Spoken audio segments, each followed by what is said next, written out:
أستغفر الله من الخطايا أستغفر الله رب البرايا أستغفر الله من الخطايا أستغفر الله رب البرايا أستغفر الله من الخطايا. Ikut sama-sama.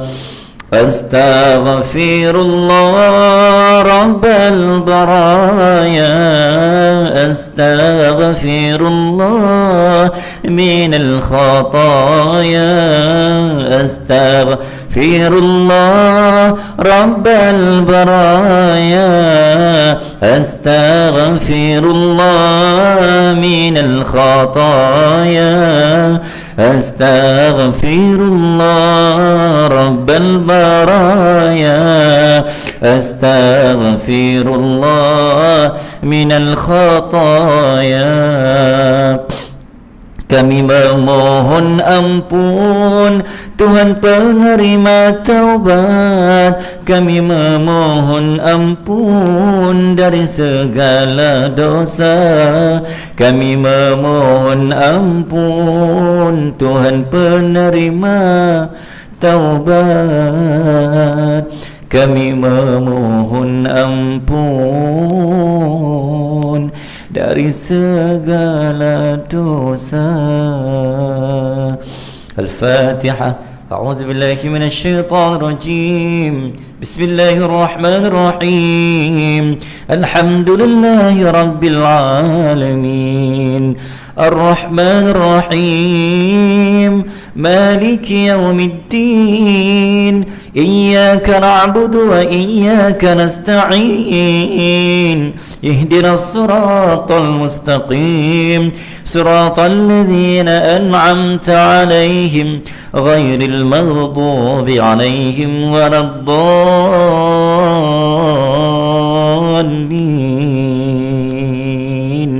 Amin.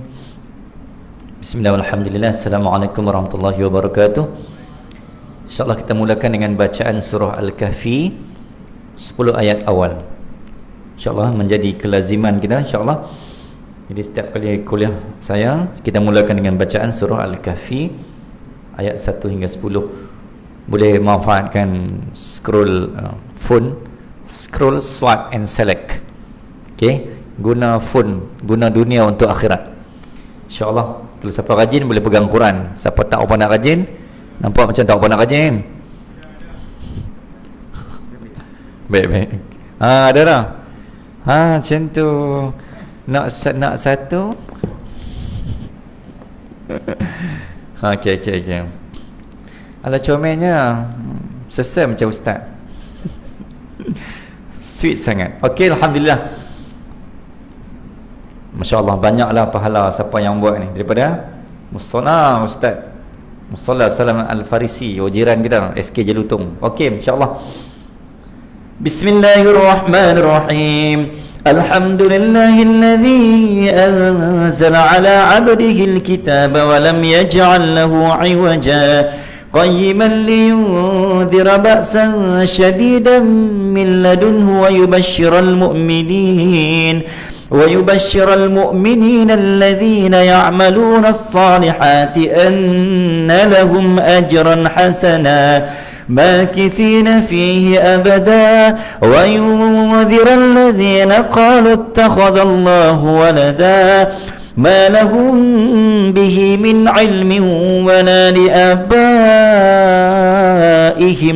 كبرت كلمة تخرج من أفواههم إن يقولون إلا كذبا فلعلك باخع نفسك على آثارهم إن لم يؤمنوا بهذا الحديث أسفا إنا جعلنا ما على الأرض زينة لها لنبلوهم أيهم أحسن عملا وإنا لجاعلون ما عليها صعيدا جرزا am hasibta anna ashabal kahfi war-raqim kanu min ayatina ajaba إذ أوى الفتنة إلى الكهف فقالوا ربنا آتنا من لدنك رحمة وهيئ لنا من أمرنا رشدا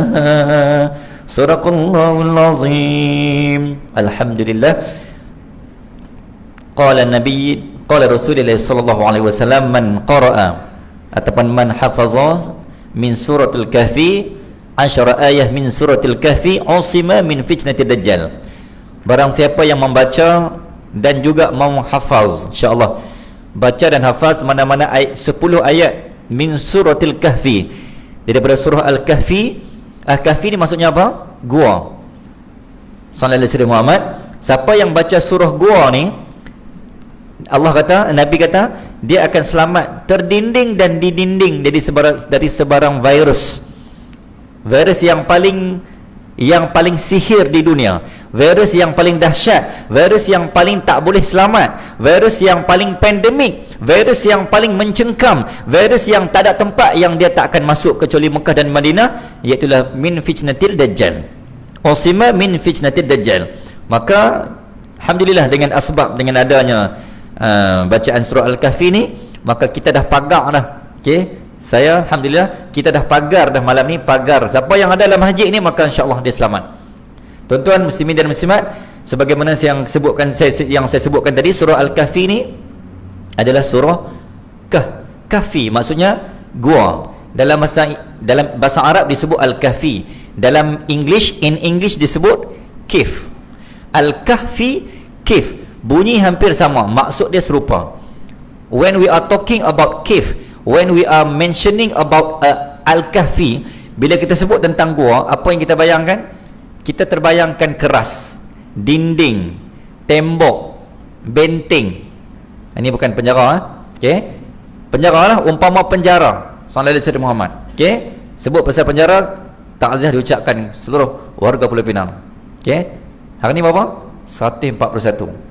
Mudah-mudahan Allah selamatkan. Tuan-tuan, yang duduk di penjara pun tak selamat, dalam tembok pun tak selamat, apatah lagi kita yang bebas macam ni, lagilah tak selamat. Tuan-tuan muslimin dan muslimat, tapi yang duduk dalam masjid ni insya-Allah kita dah selamat dah. Okey? Saya dah mengijazahkan kepada tuan-tuan ijazah keselamatan. Okey? Ijazah keselamatan dengan 10 Al-Kahfi yang Nabi dah bagi tahu dah. Nabi bagi ijazah lama dah. Okey tuan-tuan muslimin dan muslimat, maka kita nak jadi seperti gua. Gua ni dia keras. Gua ni tak boleh masuk, gua ni tak boleh tembus, gua ni tak boleh tembus lah. Maksudnya apa? Kita akhir zaman ni nak jadi macam gua. Nabi kata, hang mailah virus apa pun, mailah akidah apa pun, mailah ajaran sesat macam mana pun, maka kita tak akan berganjak, kita tak akan apa, kita akan jadi dinding, kita akan blok. Kita hanya nak ahli sunnah wal jamaah, kita hanya nak Allah, aku hanya nak sembah Allah, aku hanya nak main masjid. Hampa jangan duk kacau aku dengan Allah, aku dengan kuliah maghrib. Maka tempoh 40 minit kita adalah bersama ni, ini kita dah mendinding diri, kita dah penjarakan dunia. Aku nak jarak aku daripada kedai makan, aku nak jarak aku daripada dunia, aku nak jarak aku daripada maksiat, aku nak jarakkan diriku daripada dosa. Sedangkan aku nak menghampirkan, penjarakan dunia versus penghampiran Allah. Kita sedang menjarakkan dengan dunia, tapi kita sedang menghampirkan diri. Maka penjarakan versus penghampiran. Sallallahu alaihi Muhammad, maka kita sedang menghampirkan diri pada Allah. Maka siapa yang menghampirkan diri pada Allah, Allah akan menghampirkan diri pada dia. Bila Allah hampir diri pada kita, tak ada satu benda virus pun yang boleh tembus. Amin ya rabbal alamin. Jadi kita nak jadi seperti gua yang dinding keras, tembok, benteng yang apa pun tak boleh tembus, tak boleh masuk. Kita aqidatul tauhid kita mencengkam umpama akar tunjang yang mencekar ke bumi, yang tak nampak tapi dia hidup. Jadi iman akidah sekitar ni mencengkam ke bumi. Sallallahu alaihi Muhammad, tak boleh siapa tak goyah dah, tak goyang dah. Muslimin dan muslimat, ibu-ibu yang saya muliakan, ayah-ayah, tuan-tuan muslimin dan muslimat rahimakumullah. Maka malam ni saya nak bawa tuan-tuan, insya-Allah kita nak bawa jiwa dan hati fikiran tuan-tuan. Kita nak menelusuri, kita nak menyusuri, dan kita nak meniti. Okay, di atas satu tempat, di atas satu checkpoint, di atas satu tajuk yang saya rasa dah sampai masa. Okey, dah sampai masa yang sallallahu alaihi wasallam Muhammad yang Nabi dah sebut lebih kurang 1430 tahun lebih dulu, benda tu dah berlaku hari ni. Dan kalau tak sembang waktu ni, saya rasa tak dan dah. Sebab this is the prime time, this is the peak time, this is the time, this is the golden time, masa keemasan untuk kita sembang tajuk ni. Tuan-tuan muslimin dan muslimat sallallahu alaihi wasallam Muhammad, tajuk besar kita adalah gerbang akhir zaman. Dan bila sebut gerbang akhir zaman ni, saya rasa tajuk ni tajuk yang bukan klise, tajuk yang saya rasa tak, tuan-tuan dah dengar macam-macam version daripada macam-macam ustaz sallallahu alaihi wasallam Muhammad. Tapi apapun version, kita kembali kepada Allah, kembali kepada apa yang Allah sebut dalam Quran, dan kembali apa yang Nabi sebut dalam koleksi hadis-hadis sahih. Contoh kitab yang saya rujuk malam ni adalah Bidayah wa Nihayah fil Fitan wal Malahim, cerita tentang blok-blok ataupun puzzle-puzzle kronologi tentatif akhir zaman yang kita dah masuk ni. Semaknya cerita tentang akhir zaman ni, permulaan akhir zaman bermula dengan Nabi sebut wa mauti, kematian aku, itulah gerbang pertama. Gerbang pertama akhir zaman kiamat ni bermula bila? Bermula sejak Nabi wafat.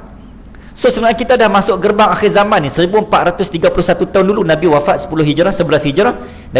Nabi was leaving us. Nabi left us. Nabi meninggalkan kita is around 1431 years ago. Maka selama itulah kita sedang berada di era ataupun fasa gerbang akhir zaman. Okey, tuan-tuan, bila cerita tentang akhir zaman, kita kena faham. Allahumma salli ala sayyidina Muhammad. Okey, cerita tentang akhir zaman ni, yang pertama, apakah itu akhir zaman? Yang pertama, zaman tiada Nabi.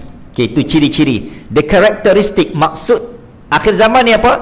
Tak ada Nabi, fatrah. Bila tak ada Nabi, tuan-tuan, saya selalu ulang ayat ni, bila rumah ayah tak ada, dia jadi tunggang terbalik. Mak dia, anak-anak tak takut sangat kat mak. Jadi dia buat peraturan hidupnya, dia peraturan rumah tu ikut suka hati mak bapak dia. Okey, dia buat peraturan ikut suka dia sebab ayah tak ada. Jadi kita berada di zaman tak ada Nabi. Bila zaman tak ada Nabi, peraturan sendiri.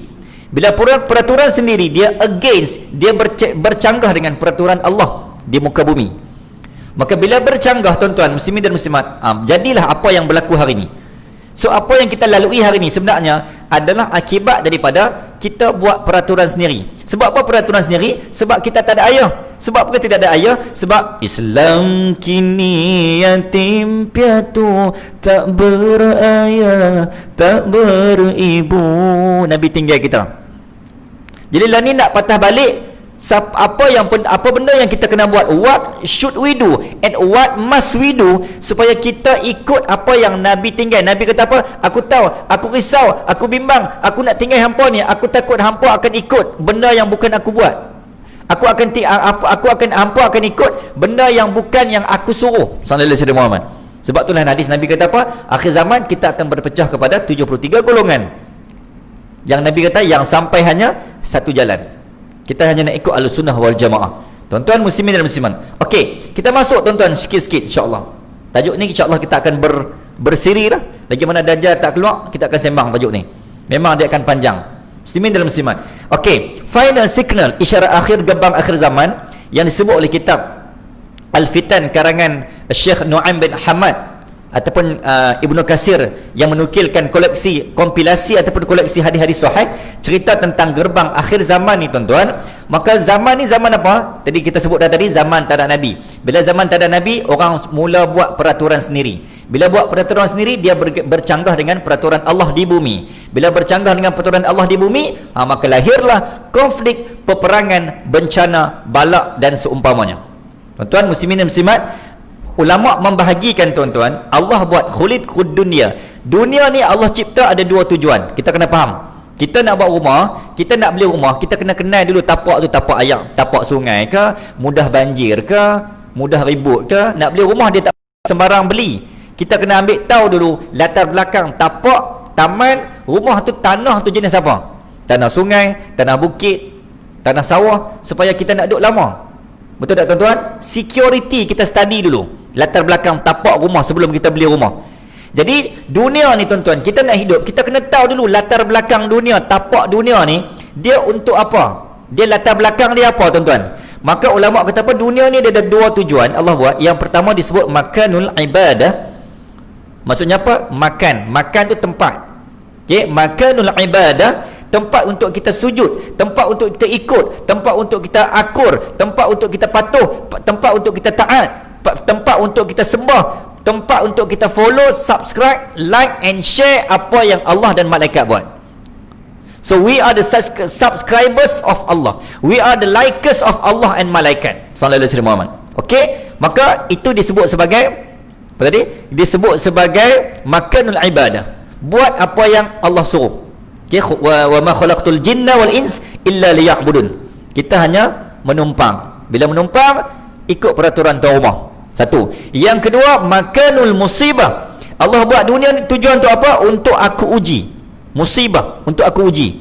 Sebab apa? Allazi khalaqal mauta wal hayah liyabluwakum ayyukum ahsanu amala. Siapa yang aku nak uji dalam kalangan kamu ni, sebenarnya proses saringan, bukan hanya untuk Covid. Saringan ni sejak dunia ni wujud, maka proses saringan wujud sejak mula dunia ni wujud. Maka kehidupan adalah satu proses saringan.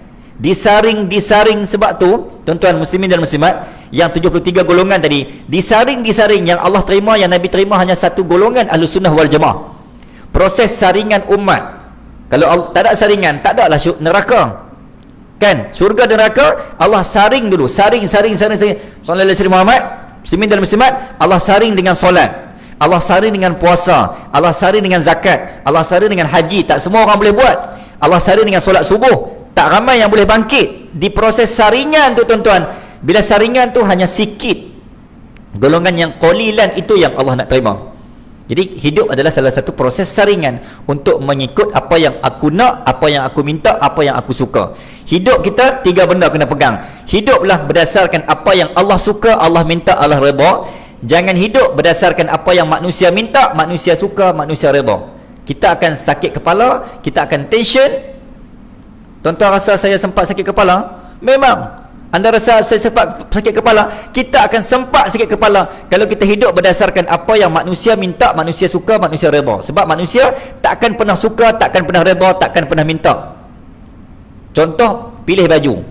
Muslimin dan muslimat, orang perempuan suka baju yang ada bunga, laki tak suka bunga, laki suka gambar bunga baju yang ada pasu. Kan? Pilih baju yang ada pasu, sallallahu alaihi wasallam Muhammad, anak pula tak suka. Mak ni asyik pakai baju bunga je, nampak tak? Kita takkan puas. Kita takkan mampu puas sebab hidup tempat yang paling puas hanya di syurga. Jadi di dunia ni memang tempat orang tak puas hati dengan kita.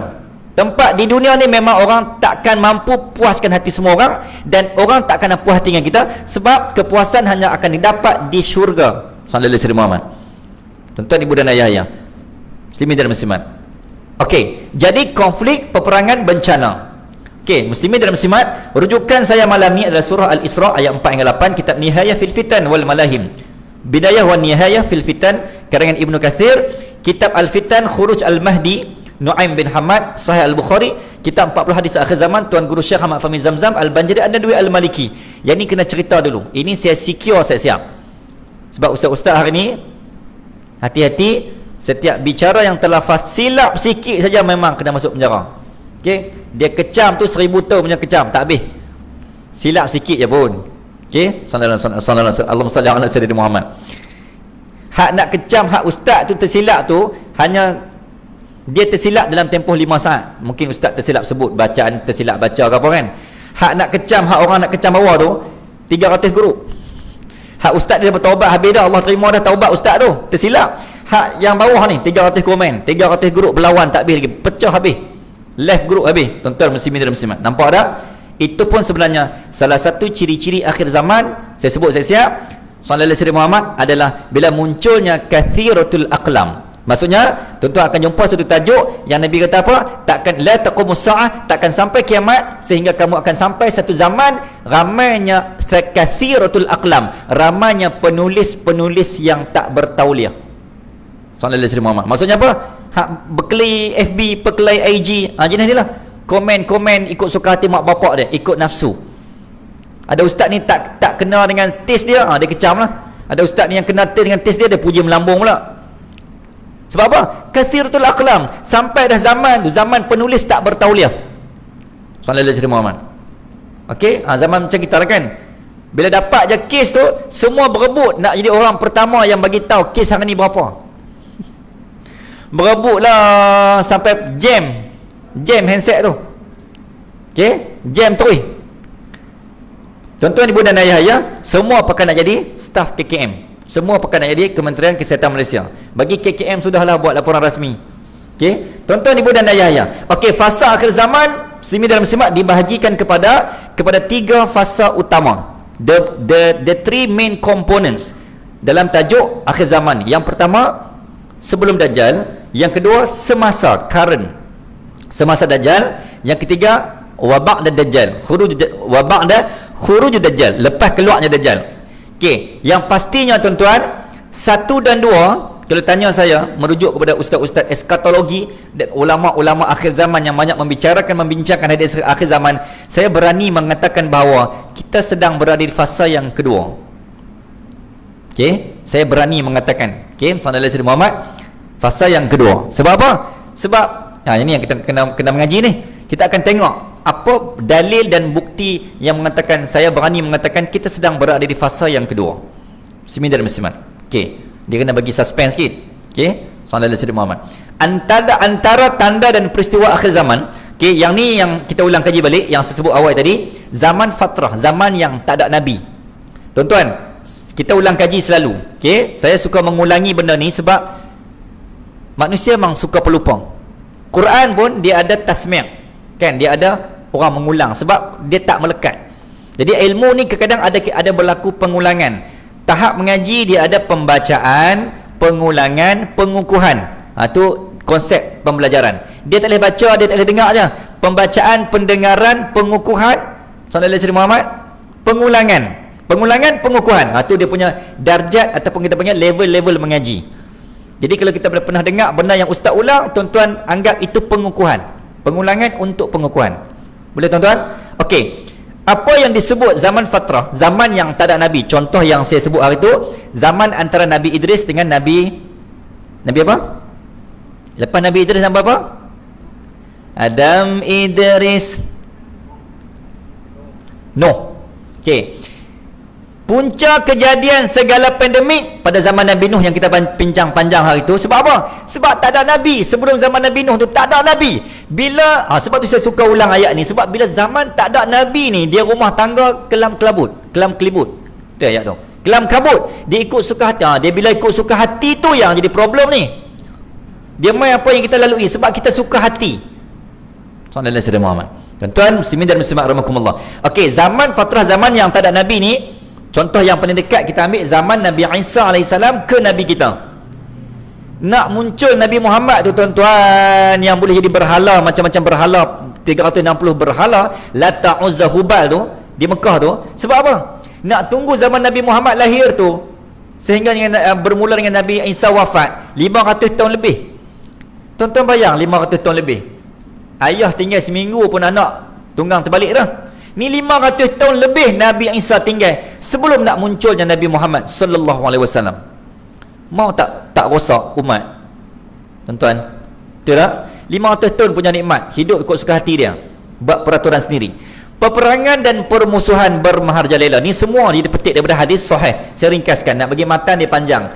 Kuasa dan harta berleluasa. Jadi, yang ni tuan-tuan pun sangat rapat dengan, sangat dekat dengan kita. Ketika mana Allah dah memberikan kita ujian dalam nikmat, fa inna ma'al usri yusran, inna ma'al usri yusran. Semua tepuk tangan pada tarikh saya tak ingat apabila kita mencatat satu kes. Betul. Satu kes. Bulan berapa tu? Bulan 7 kan? Satu kes. Sallallahu alaihi Muhammad. Sonoklah kita. Oh, kita dah bebas. Aku sudah bebas. Bebas dari COVID-19. Ada yang buat kenuri apa? Inilah kenuri pulut kuning dah. Oh, COVID habis dah. Tunggang terbalik 7 dulu waktu COVID tu semayang awal on the dot. Pukul 5.30 semayang subuh dah. Time tu lah time insaf tu. Habis Covid tinggal 1 kes, 7.30 subuh dia. Bila subuh 7.30, sallallahu alaihi Muhammad tunggang terbalik, tak ada SOP, POS, ada apa dah berkelih dah berebut dah kerusi, dah berebut dah takhta, dah berebut dah mahkota, dah berebut dah kuasa. Pada muka hampa, pada muka aku. Hari ni 141. Sendiri mau ingat. Tuan-tuan, Allahumma salli ala sayyidina Muhammad. Ibu dan ayahnya. Jadi adakah gelombang yang tak tahu yang nak kata yang ke berapa dah ni, yang nampak macam tak ada tanda-tanda nak menjadi bawah 2 angka ni. Jangan kata 1 angka, 2 angka pun belum tentu. Saya tak tahu sebab siapa. Tuan-tuan muslimin dan muslimat, pada zaman Nabi Musa AS pernah berlaku pandemik juga, muslimin dan muslimat, sehingga Nabi Musa pernah bertanya seorang-seorang, wahai kaumku Bani Israel, kamu rasa sebab siapa ni dosa turun? Kamu rasa sebab siapa ni musibah turun? Allah pernah buat kemarau 40 hari. 40 tahun sallallahu alaihi Muhammad. 40 tahun ke 40 hari? Kena cek balik fakta. Okey, bila kemarau yang sangat panjang, tuan-tuan, ibu dan ayah, 40 hari. 40 tahun tak logik dah pula kan? 40 hari sallallahu alaihi Muhammad cepat mengaku dosa siapakah ini, dan bercakap kepada umat-umat yang berjumlah 70,000 di Bukit Tursaina dan sebagainya. Saya berani kata, tuan-tuan, saya berani mengaku, saya kata mungkin sebab dosa saya. Kalaulah semua orang mengaku Covid ni sebab dosa kita, semina dan muslimat, Allahumma salli ala sayyidina Muhammad, kita tak sempat, sibuk, tak ada nak berperang, tak ada nak bergaduh dengan orang, tak ada nak berebut kerusi parlimen, tak ada. Sebab kita duk sibuk, dosa aku ni. Kita cuba memperbaiki diri supaya hampa tak kena dan aku pun tak kena. Lah ni seorang pun tak ada fikir macam tu. Saya rasa saya mencadangkan kita kena rasa punca Covid adalah aku. Sallallahu alaihi wasallam, adalah dosaku yang menyebabkan Allah timpa. Saya tak tahu tuan-tuan setuju atau tidak dengan saya. Yang ketiga, kerosakan bermaharjalela. Ini pun disebut. Ini semua matan-matan yang saya susun berdasarkan daripada kitab hadis sahih. Okey, musibah di mana-mana. Sekali kita akan tengok beberapa matan yang disebut oleh Nabi, hadis-hadis yang disebut oleh Rasulullah sallallahu alaihi wasallam. Ulama semakin sedikit. Okey, yang ni tuan-tuan, maksud dia bila Nabi tak ada, okey, saya teringat pesan dan amanat almarhum Presiden Mesir yang bernama Dr. Mursi Al-Hafiz, Hafizullah, satu-satunya presiden di dunia yang hafal Quran. Yang kedua, Erdogan saya tak pasti, Recep Tayyip Erdogan, tapi orang yang hafal Quran juga, cuma hafiz 30 Quran, 30 juzuk saya tak pasti. Tapi Recep Tayyip Erdogan adalah Ahlul Qura, orang yang suka mengaji dan dia pandai bertaranum. Jarang, saya tak pernah dengar lagi presiden di dunia yang boleh bertaranum dengan sangat kemas dan mengikut disiplin taranum yang hebat seperti Recep Tayyip Erdogan. Sallallahu alaihi wasallam. Mudah-mudahan Allah pelihara Turki, sebab yang ni pun seronok tajuk ni, sebab Turki adalah satu-satunya negara yang akan menjadi naungan, payungan, pelindung dan frontliner semua negara Islam di dunia bila zaman Dajjal, sebelum Dajjal nanti. Jadi tuan-tuan, ibu dan ayah, kalau sempat kita masuk tajuk tu. Okey, bila Nabi tak ada, Profesor Dr. Mursi kata apa? Sallallahu alaihi wasallam Muhammad, dia kata apa?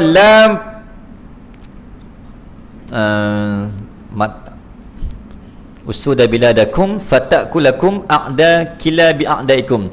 La ta'kul, jangan kamu membunuh usuda biladakum fatakulakum kilabi a'daikum. Dia kata apa? La taqtulu, la taqtulu, jangan kamu bunuh la taqtulu usuda biladakum, jangan kamu bunuh singa-singa dalam kalangan kamu. Nescaya fatakulakum, kamu akan dimakan dan diratah dan dirobek oleh kilabi a'daikum, dalam kalangan anjing-anjing, dalam kalangan musuh-musuh. Ayat ni saya rasa memang kalau tuan-tuan faham, memang terduduk tu. Sebab apa? Bila Nabi tak ada, maka Nabi meninggalkan warith, iaitu warathatul anbiya, ulama. Okey, ulama ni sebagai protektor, pelindung, junnah, perisai. Sebab Nabi tak ada dah. Okey, depa tolong pegang panji di bawah naungan panji Islam, ulama pegang. Maka kata Mursi, hampa kena jaga ulama ni sebab Nabi tak ada dah. Ini je sandaran hampa. Tiba-tiba tak jaga, hak doa pun Allah tarik seorang-seorang. Kemarin pun almarhum Tuan Guru Haji Rifai daripada Kedah, yang merupakan ahli jawatan kuasa fatwa negeri Kedah yang mengembuskan nafas terakhir pada hari Isnin bersamaan dengan hari wafatnya Nabi dan juga Saidina Abu Bakar, Saidina Umar wafat hari Isnin. Sallallahu alaihi wasallam. Tuan-tuan ibu dan ayah, dia nak bagi tahu satu-satu. Bila satu ulama tak ada, kita kena rasa takut. Sebab satu protektor, satu benteng tembok sudah tercabut. Ulama mati saja, benteng tak ada. Bila benteng tak ada, musuh main nak apa? Nak bela dengan apa? Nak tahan dengan apa? Tak ada tembok. Rumah tak ada tembok ni, tunggu masa pencuri masuk. Terus ada tembok pun dia masuk. Kan? Satu kes terus tak ada tembok macam kita ni. Sallallahu alaihi wasallam. Tuan-tuan ibu dan ayahnya. Okey, saya ringkaskan. Antara bila sebut tentang zaman penuh dengan fitnah ni, fitnah ni maksud apa? Fitnah ni benda dia sebut tarikan dunia. Fitan tu mai jadi perkataan fatana. Fitan fatana. Maksud fitnah ataupun fitan ataupun fatana adalah tarikan. Maksudnya apa tarikan ni? Benda yang boleh menarik kita tak jadi jumpa Allah, tak jadi sujud, tak jadi semayang, tak jadi jumpa akhirat, tak jadi jumpa syurga, tak jadi buat benda baik, yang tarik dunia, menarik daripada kita longgar ketat dunia, longgar akhirat, maka itulah fitnah. Faham tuan-tuan? Benda yang boleh menarik, contoh sallallahu alaihi wasallam Muhammad, kita duduk dalam kuliah ni, apa yang duk tarik kita hari ni sekarang? Nasi kandang duk tarik, kan? Bantai tarik, selimut duk tarik, TV duk tarik, apa lagi? TV3 duk tarik, semua pada duk tarik ni. Bila duk tarik, kita jadi lemah akhirat. Jadi saya ni ustaz, pendakwah, pengkuliah sedang berjuang untuk menarik balik tuan-tuan. Dah lah aku ni halui 4-3 kilo je, tak larat nak tarik. Lah ustaz yang kena tarik. Hak jemaah nak kena tarik tu 80 kilo, hak ustaz nak tarik 40 kilo saja. Macam orang pergi umrah lah kan. Saya pergi umrah bawa jemaah, hak jemaah ikut saya tu semua yang overweight 70-80. Saya kata tak ada kan orang ikut umrah saya ni yang bawah 30 kilo. Sebab saya mutawif 40 kilo saja, nak bela jemaah 80 kilo ni. Tolak wheelchair tak lepas. Lah daripada ustaz jaga jemaah jaga ustaz. Terbalik. Patutnya mutawif yang tak boleh angkat kan, jemaah yang tak boleh pergi semayang kan, sallallahu alaihi wasallam Muhammad, angkatlah, boleh dukung lah nak pergi sa'i ke apa ni, pakcik-pakcik kan, nak angkat macam nak, kalau mutawif 40 kilo, jemaah 80 kilo. Saya ingat tuan-tuan, ada seorang pakcik orang Padang Serai tahun 2017 ke 16 pergi umrah dengan saya. Allah uji dia ada sakit penyakit hati, bukan sakit hati ni betul sakit hati. Okey, hati dia kena kuman. Jadi pada hari terakhir sebelum balik di Hospital Al-Ansar Madinah, memang dia demam panas. Sebelum tu, beberapa hari sebelum tu, bila sampai selesai umrah, kami masuk Mekah dulu, pergi ke Madinah, nampak dah lain macam pakcik ni, dia tak larat jalan. Jadi saya bela dia, pergi ambil tolak, sebab dia berat dia pun mungkin dalam kat 60 macam tu, jadi boleh gagah lah 60 kilo kan. Jadi papah dia tak dalam wheelchair, tolak ke Masjid Nabawi. Sepanjang 4-5 hari di Masjid Nabawi tu, kira saya lah bela dia, pi balik 5 waktu, sallallahu alaihi wasallam makan, dia boleh suap sendiri. Ringkaskan cerita, pada hari terakhir dia down sangat, tak boleh turun, tak boleh bergerak langsung, memang tak semayang lah, tak semayang di masjid, di bilik, sebab nak tolak dalam atas wheelchair pun tak boleh daripada katil tu. Ringkaskan cerita, Allah izin, di izin Allah masuk hospital, admit. Hari kedua terakhir memang tak ada aktiviti apa, saya beritahu pakcik, saya minta izin, tolong boleh bawa diri dulu, sebab nasib di Madinah tak ada umrah kan. Kalau Mekah kita nak pimpin jemaah lagi, so kita biarkan sebab hari nak balik dah. Maka ringkaskan cerita, saya seharian dengan pakcik tu, sampailah didiagnose oleh doktor di Hospital Al-Ansar bahawa pakcik ni ada kuman di hati. Rupanya memang dah lama dah sebelum dia main lagi, cuma dia tak beritahu. Dia bawa isteri dia, tapi isteri dia pun tak larat dah. Baru dia bagi tahu, saya ustaz minta maaf lah tak bagi tahu kat ustaz. Walaupun dia bawa kad sakit tu kan, kad cucuk tu, tapi tak tertulis kat situ. Doktor kata ini tak boleh balik ni, memang sebab tinggi sangat suhu dia. Ringkaskan cerita, memang kena admit. Saya pun puas bergaduh dengan hospital, dengan doktor, sebab doktor Arab ni dia tak layan sangat kita jemaah Asia ni, depa geng-geng Arab saja, keutamaan tu, priority. Jadi dah lah kita ni halui. Rasa terhina waktu tu, ya Allah, orang tak layan aku. Aku ni ustaz mana, aku ada album kot, berani tak layan aku. Orang buat live mana ni, Doktor Arab Saudi tak layan Ustaz Manis, viral tu. Okay. Itu ujian untuk saya lah, ujian untuk saya. Jadi ringkaskan cerita, Muslimin dalam Muslimat, pujuk punya pujuk, bergaduh punya bergaduh, akhirnya dia lepaskan. Cuma doktor kata balik ni kena terus pergi hospital. Sampai Muslimin dalam Muslimat terus pesan kat orang rumah dia, kena bawa pakcik pergi hospital dengan laporan doktor. Seminggu lepas tu dia balik masuk hospital, memang tak boleh rumah langsung, terus ke hospital, sampai airport terus ke hospital. Lepas seminggu, inna lillahi wa inna ilaihi raji'un. Nak beritahu bahawa saya rasa bangga, bukan bangga dengan kematian, sebab saya sempat berjasa dengan pakcik tu. Poin saya, hidup manusia ni kita kena buat baik dengan semua orang.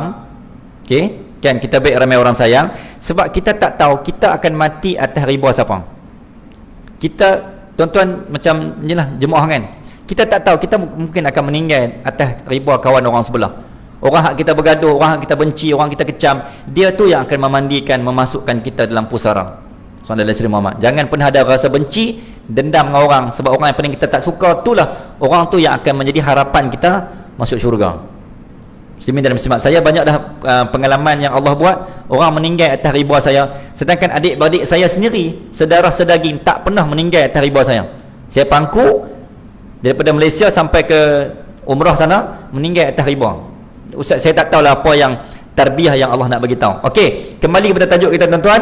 Okey, sebut tentang fitnah. Kita nak stop cover 8.30. Ni tengah duk dengan Syekh ni, macam mana nak berhenti? Kena pesan kat Syekh tu jangan main sangat kat Ustaz. Okey, 8 minit kan, koma. Okey, tak apa, insyaAllah sikit ya. Boleh balik awal boleh, no kan? Dia kena saman RM1,000 SOP kan.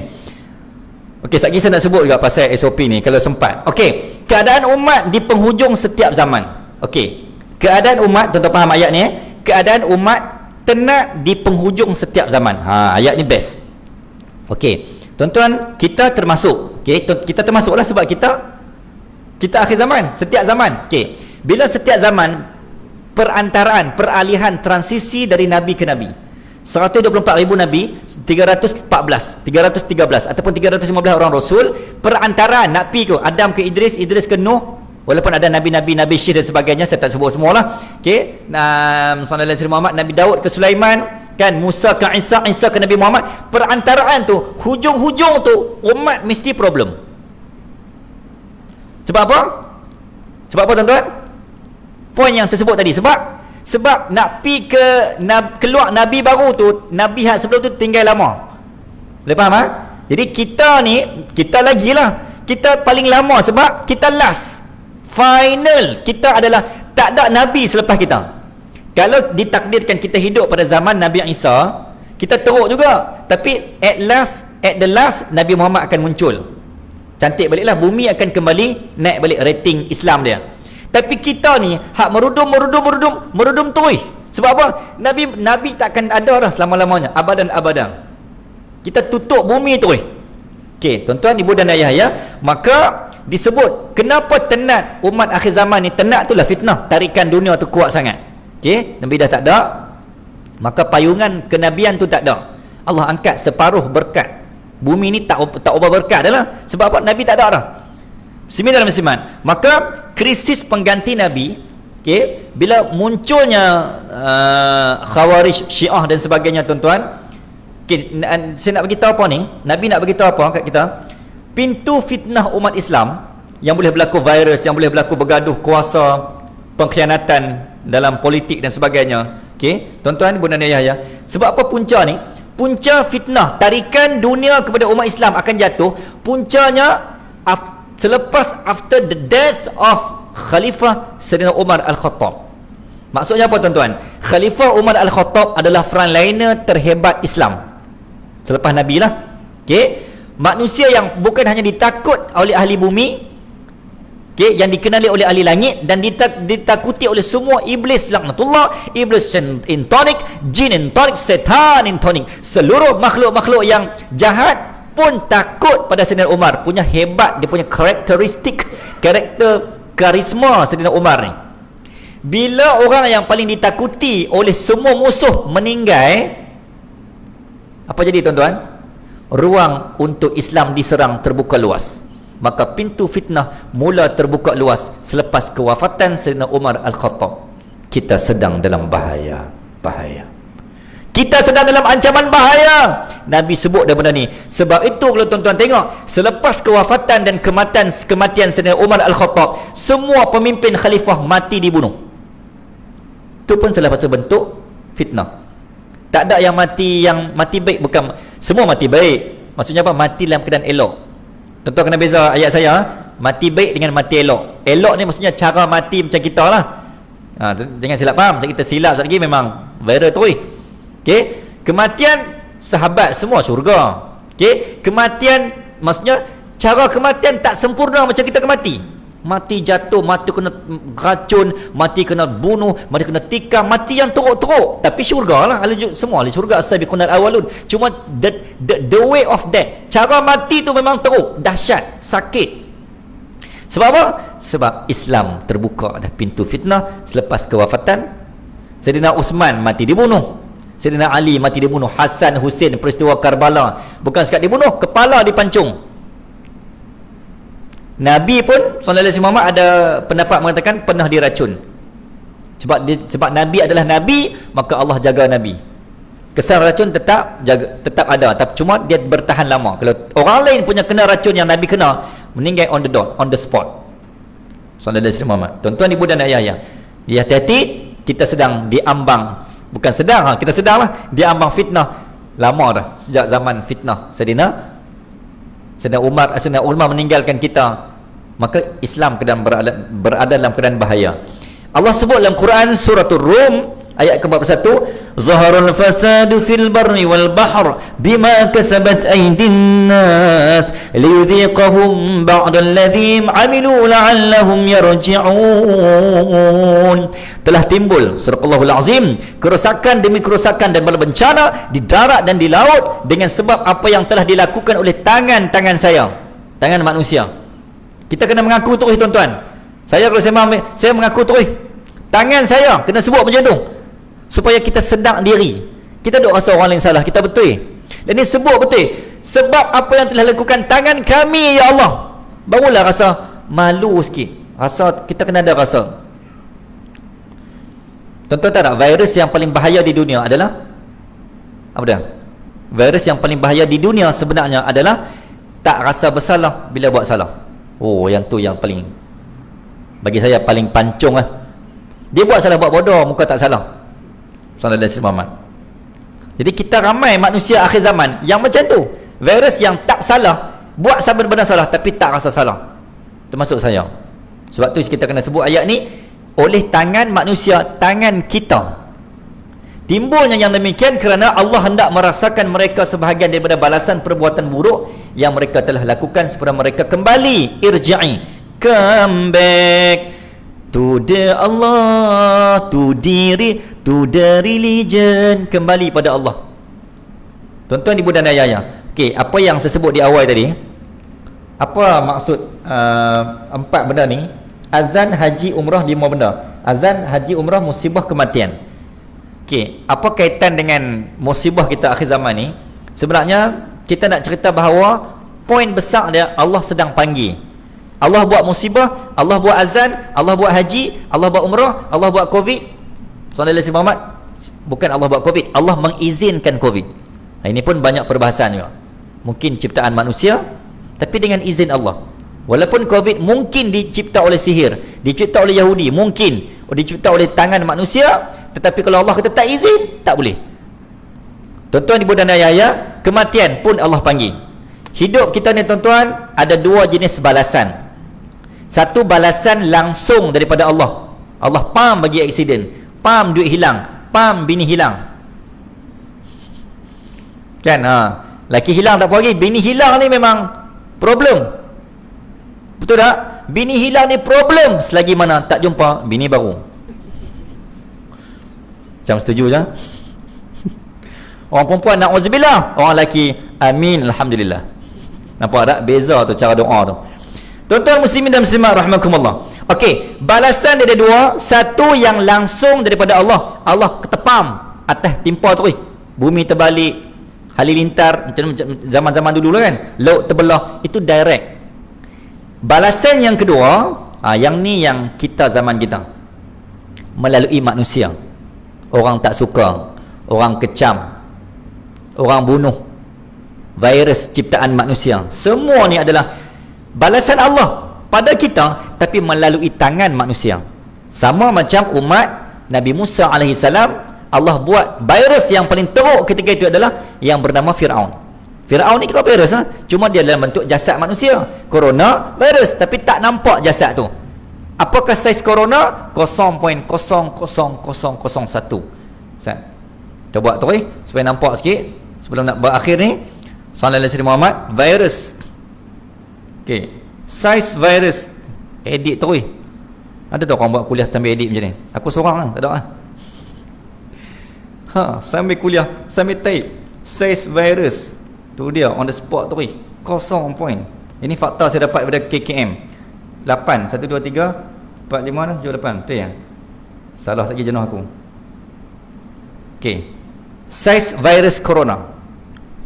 Maksudnya memang halus ketek, halus sangat. Halus tersangat-sangat lah halus.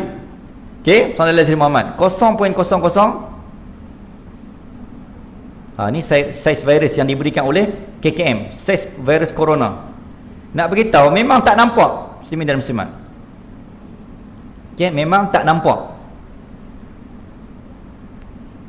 Size virus 0.0000 cuba. Terlebih 3 4 5 6 7 8. Tak apalah, lebih kurang lah. Ini dibetulkan nanti insya-Allah. Okey, jadi nak bagi tahu apa tuan-tuan, sallallahu alaihi Muhammad, persamaan antara kita dengan umat Bani Israel sama saja, cuma Bani Israel depa jumpa Firaun. Virus tu nampak depan mata. Okey, kita pula virus tak nampak depan mata, yang bersaiz kurang lebih plus minus 0.0000000001 kuman tu, ataupun 1 darab 10 kuasa negatif 8 dalam simbol matematik. Tuan-tuan, when we are talking about virus, sallallahu alaihi Muhammad. Okey, virus ni apa? Satu makhluk yang boleh melumpuhkan sistem. Okey, ini masuk sains sikit. Okey, sekejap kita patah balik dalam virus dalam bentuk Islam, dalam bentuk syariat. Okey, kita faham dulu, virus adalah makhluk yang melumpuhkan seluruh sistem. Okey, sistem apa tuan-tuan? Kalau dalam bentuk dalam Quran disebut 117 kali virus. Apakah yang boleh melumpuhkan sistem? Sistem imunisasi iman, sistem imunisasi taat, sistem imunisasi ketuhanan, imunisasi keimanan, kerendahan adalah dosa. Orang tak boleh main kuliah, tak dan, tak sempat, tak bangkit, tak terbuat, tak larat, punca ada dosa je. Kita tak ada ampi buat, kita tak ada mengaji, tak ada sedekah. Kalau tanya saya, rujuk pada ulama, jawapan dia dosa. Dosa menyebabkan kita tak dan, dosa menyebabkan kita tak sempat, dosa menyebabkan kita sibuk. Kalau dosa tu terangkat, kita akan sempat, kita akan boleh buat, kita akan dan, kita akan buat benda baik. Tak dan, tak sempat tu sebenarnya bukan sebab sibuk urusan dunia. Dunia tu menyebabkan dosa. Sallallahu alaihi wasallam. Jadi nak buat apa lah ni? Macam mana nak pergi sempat main kuliah? Macam mana nak pergi sempat sedekah? Macam mana nak pergi sempat semayang awal? Maka dosa tu kena beri ringan dulu. Bukan berbetul waktu kerja. Waktu kerja ni berbetul macam mana pun kita sempat tak dan. Berbetulkan sistem dosa, imunisasi kita. Dan ni virus telah menyebabkan kita tak ada imun, kita tak ada protect. Sallallahu alaihi Muhammad. Protection tu tak ada. Menyebabkan ketuhanan, rasa tak bertuhan, rasa tak mau taat, rasa meninggi diri, rasa bukan hamba. Sebab virus dah makan dah rasa ketuhanan, rasa ketaatan, rasa kerendahan, rasa kehambaan tu. Dia dah makan dah virus tu. Kita rasa dunia ni aku yang punya. Okey, virus yang pertama dalam sejarah disebut sebagai aba wastakbar wa kana minal kafirin. Virus yang dicipta oleh, yang dibawa oleh iblis laknatullah dalam syurga, virus sombong dan takabur. Daripada sinilah munculnya sub-sub virus yang lain. Tuan-tuan ibu dan ayah, 8.40 boleh tak stop? Kan boleh tak? Tak apa kan? 40 InsyaAllah. Sallallahu alaihi Muhammad. Tadi kita start 7.50 kan? 50 minit. Okey, sejarah awal pandemik pertama di Indonesia dipanggil circuit breaker. Circuit breaker. Di Indonesia dipanggil PPSB, PPBS, pertahanan perlindungan berskala besar, kata saya, di Indonesia. Di kita PKP lah. Okey, sejarah awal pandemik yang ni saya tak mahu hurai panjang. Cerita dia zaman Nabi Nuh lah. Selama 244 hari, 8 bulan, 13 hari. Selama 4 fasa ketika mana Allah buat pandemik satu dunia yang bernama banjir besar. Okey, jadi virus kita, dalam kita sistem keimanan kita sebut adalah dosa. Dosa yang menyebabkan kita tak tahan dengan dunia. Okey, kalau tak ada dosa, kita mampu bertahan dunia. Kita mampu bertahan dengan makan, kita mampu bertahan dengan nafsu. Tapi bila tak tahan sebab dosa tu. Dosa tu dah block, dah sensor dah tak ada dah. Dia menghijab, dia makan ratah sistem iman kita. Okey tuan-tuan, rekod virus pandemik saya ringkaskan. Pada tahun sekitar 165 Masih, Antonine Plague yang melalui darat dibawa oleh Rom, kerajaan Rom di Mesir, yang menyebabkan 5 juta kematian. Wabak taun pada zaman Sayyidina Umar Al-Khattab yang berlaku pada 18 Hijrah bersama dengan 639 Masihi di negara Syam, di kota Amwas, di Palestin, di sekitar Baitul Maqdis yang berjumlah 25,000 kematian. Yang menyebabkan kematian Sayyidina Mu'az bin Jabal, Sayyidina Abi Ubaidah Al-Jarrah yang merupakan sahabat-sahabat dekat Nabi pun wafat dalam peristiwa taun. Wabak bermaksud wabak tak kenal siapa. Okey, hang menteri ke, hang orang agama ke, ni sahabat Nabi pun kena. Jadi kita doakan semoga menteri agama kita sallallahu alaihi wasallam Muhammad, sahibus samahah Datuk Dr. Zul Kifli Al-Bakri, dijaga dan dipelihara oleh Allah Azza wa Jal, sebab kita masih tumpang nak bernaung di bawah payungan rahmat keilmuan Datuk Dr. Zul, menteri agama kita yang kita cintai. Tuan ibu dan ayah, tapi tak mustahil sebab zaman Sayyidina Umar yang wafat tu adalah sahabat, bukan lagi menteri, sahabat kanan Nabi yang confirm syurga. The Black Death sekitar 1396 Masih, penyakit hawa, retikus, derai dan kuman yang diangkut melalui kapal di Eropah yang menyebabkan 75,000 kematian. The Great Plague of Marshall 1720, jangkitan melalui lalat di Perancis yang menyebabkan 100,000 kematian. Kolera 1820, jangkitan dari air tasik tercemar di negara Asia yang menyebabkan 100,000 kematian. Influenza 1920 yang melanda satu dunia melalui pandemik udara, 50,000 kematian. Dan yang terbaru is now recent virus, jangkitan melalui binatang seperti lalat yang bersaiz, jangkitan tu 0.0000001 bermula di Wuhan, China, yang telah menyebabkan 36 juta kes dan sejuta 100 kematian. Okey, 36 juta kematian dan 36 juta kes, 1.100 kematian. Ini yang saya rujuk data 2-3 hari lepas, mungkin dah bertambah lah. Okey, tuan-tuan, Allahumma salli ala sayyidina Muhammad. Okey, saya nak tutup dengan satu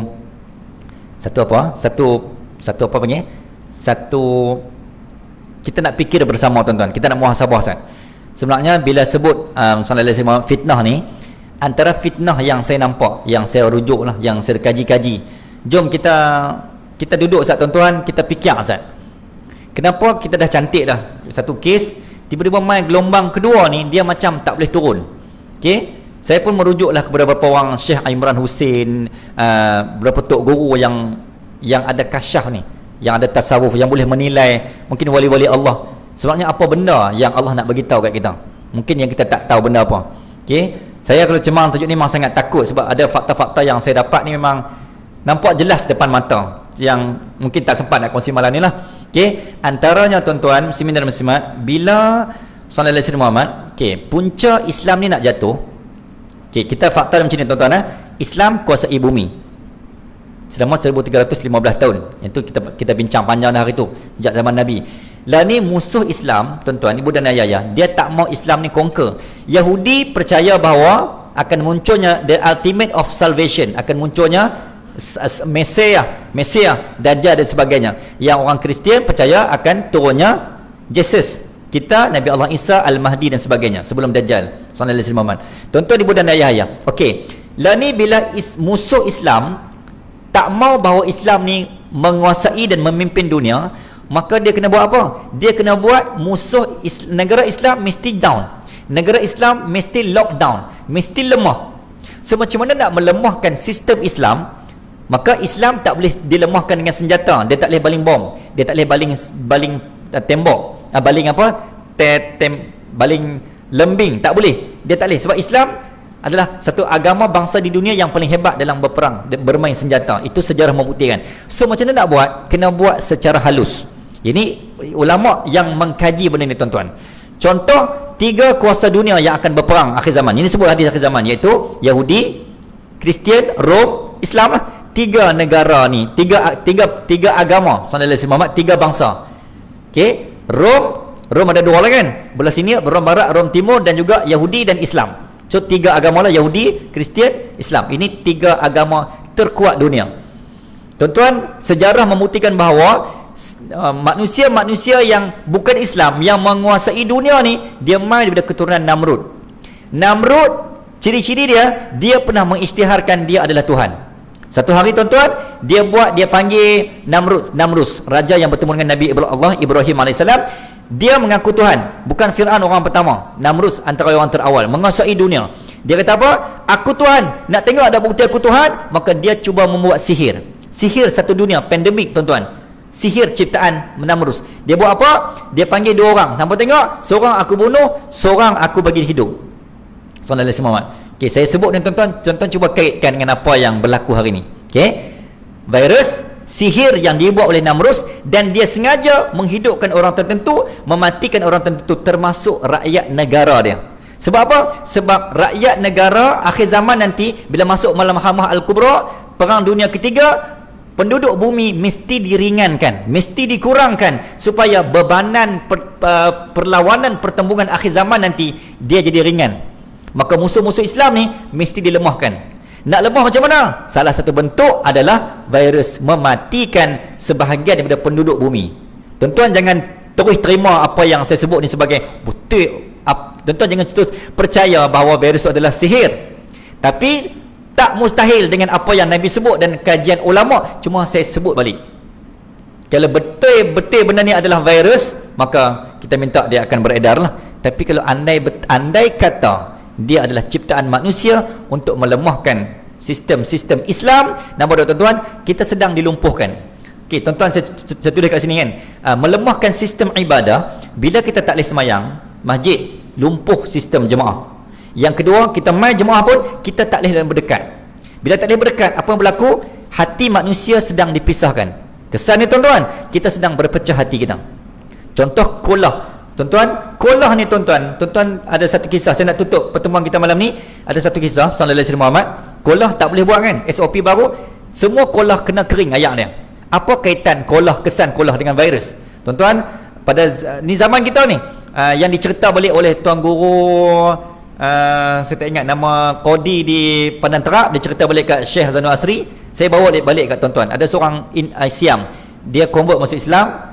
Okay, bila dia convert masuk Islam, tak sempat nak buat amal Islam ni, adik-beradik dan kawan-kawan dia yang hak Siam ni, maka ambil dia menguruskan pengkebumian mayat dia dengan cara Siam lah. Okay, daripada upacara ritual dia, sembah tokong bomo Siam. Okay, waktu dia boh dalam long ataupun keranda tu, okay, maka dia paku, adalah upacara dia. Ringkaskan cerita, tuan-tuan, lepas habis upacara ritual dengan Siam ni, barulah jenazah tadi dia serah kepada adik-beradik yang Islam, sebab dia baru convert, orang Siam.